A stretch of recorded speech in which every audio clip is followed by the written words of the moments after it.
เป็นกินแต่ครอบครัวเฮาได้เขาคุณสมผอมถ้าเลือกได้นะ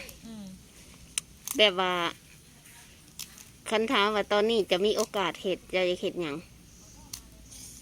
ก้อยฮะอยากให้เราอยู่สบายอยากให้เราแบบว่า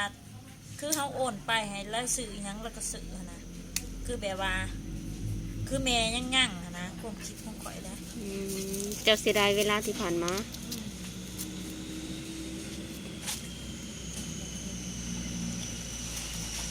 สิได้เลยบัดมาคิดโอ้เขามาตัดเพิ่มเลยดิเพิ่มกันให้สิแล้วเลยเขาสิมาสั่งสิได้แล้วแบบว่าพ่อแม่บัดจากไปเนี่ยจ้ะเอาบ่มีเงินนะดีได้ตนอยู่กรุงเทพใจดีได้มันจักทางนะแม่เฮาก็เก็บเงินบ่ได้คือว่าหั่นแหละมันก็สิฝากให้นายก็บ่ได้อีกหั่นนะคิดมึงโอ้ย